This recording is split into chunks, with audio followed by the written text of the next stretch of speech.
Gloire à Dieu. Voilà, j'ai fait 2 courtes vidéos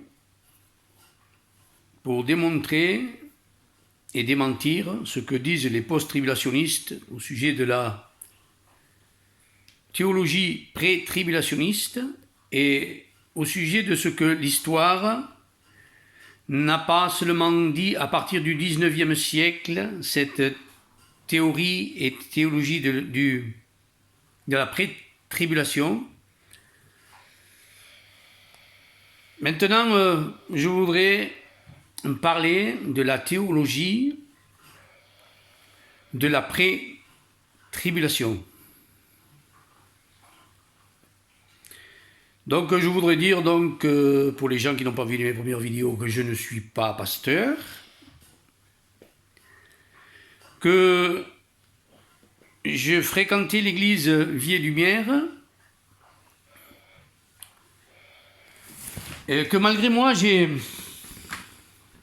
été impliqué dans une controverse. Dans cette église Vie et Lumière, il y a à peu près 25 ans, donc j'assistais à une réunion de prière du mardi soir, prière et études bibliques. En fait, le pasteur disait, dans ce qui apparemment était une étude, que le Saint-Esprit n'était pas Dieu. Alors, à la fin de la prédication, nous pouvions lever la main pour pouvoir poser des questions. J'ai osé, parce que je n'ai pas pu supporter, je n'ai pas pu me taire, et j'ai dit, frère, lorsque tu dis que le Saint-Esprit n'est pas Dieu, je pense que tu t'es trompé. Alors voilà que tous les pasteurs unanimes se sont levés en disant que ce que je disais était une doctrine catholique, etc. Et en fait, j'ai été convoqué 2 jours après, et un de mes cousins est venu avec moi, et il m'a dit, les pasteurs m'ont dit, et ils l'ont dit à mon cousin aussi, que si nous n'étions pas d'accord avec cette doctrine, alors qu'il fallait que nous quittions l'église. Donc, quelques temps après, l'église Philadelphia d'Espagne, la direction a été mise au courant de cet événement. Et il y a eu une réunion entre la direction de Vie et Lumière et de Philadelphia, ici même à l'église de Bordeaux. Et Philadelphia, ce qu'ils ont dit, c'est que s'ils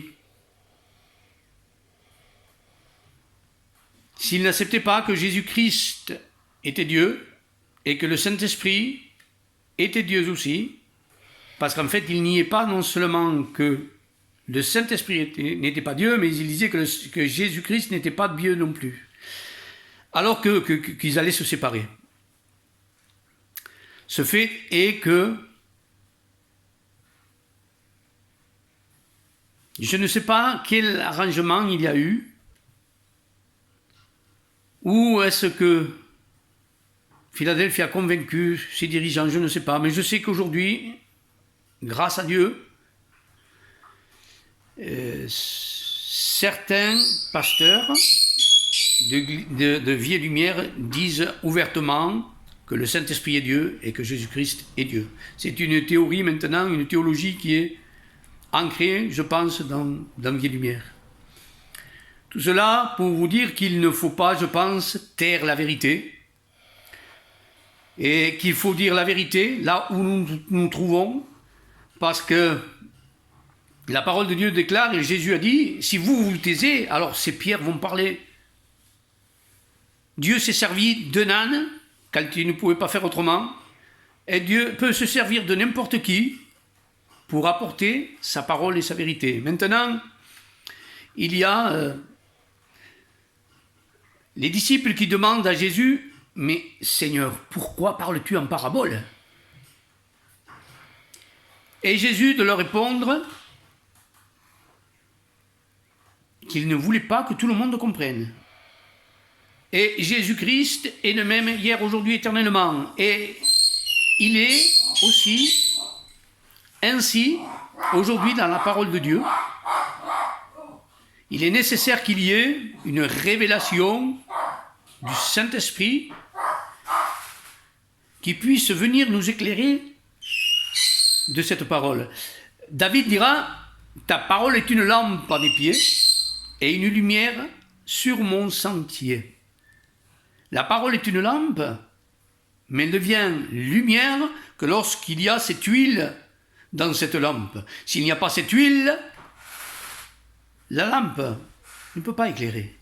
Elle a beau être lampe. Et la parole, s'il n'y a pas l'onction du Saint-Esprit, la révélation du Saint-Esprit, des fois on ne peut pas la comprendre. C'est pour cela qu'il est nécessaire que le Saint-Esprit puisse être à l'œuvre pour pouvoir nous enseigner, nous guider, nous instruire dans sa vérité. Il est écrit, vous connaîtrez la vérité vous affranchira. On ne peut rien faire. Jésus lui-même a commencé son ministère lorsque le Saint-Esprit est descendu sur lui. Nous avons besoin du Saint-Esprit qu'il vienne nous enseigner, nous guider, nous instruire dans sa vérité. Pour cela, je voudrais voir la controverse que Vie et Lumière est en train de proclamer, c'est-à-dire que déjà ils disent que dans le chapitre 24 de Matthieu, il n'y a rien en relation avec l'enlèvement de l'Église. Premier point. Ensuite, ils disent que l'enlèvement de l'Église, lorsque Paul dit « l'avènement du Seigneur et notre réunion avec lui » ne concerne pas l'Église. Alors, je voudrais dire que ces théories, ces théologies, vous l'appelez comme vous voulez, ne sont émises que par Vie et Lumière dans tout le monde évangélique du monde entier. Il n'y a que eux qui puissent produire cette doctrine. Alors en fait, pour pouvoir contredire les post-tribulationnistes, pour pouvoir contredire une fausse doctrine, eux-mêmes créent une fausse doctrine. Alors ce que je voudrais voir aujourd'hui, c'est certains mots qui sont clés dans la parole de Dieu, tels que l'avènement, le mot avènement. Qu'est-ce que cela implique?